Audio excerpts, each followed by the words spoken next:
So Season 8 Episode 3 of Game of Thrones could have ended a little better for me. I think when Aryas runs up and attacks and kills the Night King, it's incredibly anticlimactic, which that's fine in itself. It's just the manner in which she did so just was very unsatisfying. I mean, we see a little hint, we see her brushing past the wind. A few episodes ago they hint saying, hey, look how sneaky you are. But essentially, going sneaky, stabby to end a 80-minute episode wasn't really the satisfying ending I was looking for. So I've looked into the fires, and The Lord of Light has given me a vision of several endings that might be a little better, in my opinion at least.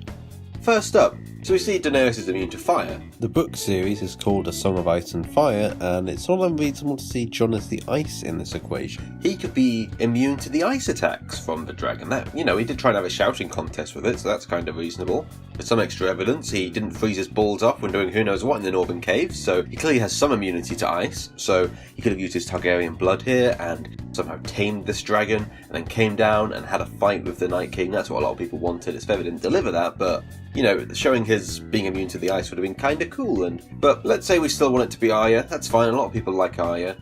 We do see a little hint here that she's being effective in that the wind blows past this White Walker's hair, but we don't actually see her. I'd have loved to see some sort of White Walker mask here instead. We've seen that you can take the faces for dead. Maybe she knows some sort of technique to extract the mask from a living, in brackets, White Walker, or perhaps there was just one back in the House of the Undying on Braavos. And then she manages to walk up to him as an ally and just takes the mask off and stabby. That would have been kind of a cool moment, I think. Better than just get past all of them. I mean, I know the Night King's cocky, but come on. Next, we've got Theon here. He does his little charge. It's good for his character. It's showing he's finally standing up for himself. But it could have gone the other way as well. We know Bran's quite a powerful warg. We've seen in Hodor he knows how to fight. So he could have just taken over Theon and actually given Night King a good fight with it. And then there'd be a kind of a duel that isn't what we expected with Jon. Theon gets kind of an arc. Maybe it breaks Theon afterwards because he's already pretty broken as it is. Maybe it sends another Hodor situation and Bran can regret that, or probably not, as it happens with how his character is not being a character really. But we get a fight. That would have been good. I would have liked that. Now we're getting a little bit crazy, but he could have walked into the Night King. We know he's a very powerful warg. Maybe he was luring into this trap because he couldn't do it from a distance, but as soon as he actually sees him, maybe he senses some power and he actually takes over the Night King. So with this we could end up with a sort of Lich King situation where Bran now has control over the army, but only so long as he's actively doing so. So we might be able to march him back up north, but only for as long as he can actually stay in control, which might be limited to the lifespan of his body, or he might be able to them or kill themselves. But at the end of the day, the Night King might eventually resurface, and that would have had a cool dynamic. The threat's gone, but it's still there, it's still coming, and we know how real it is now.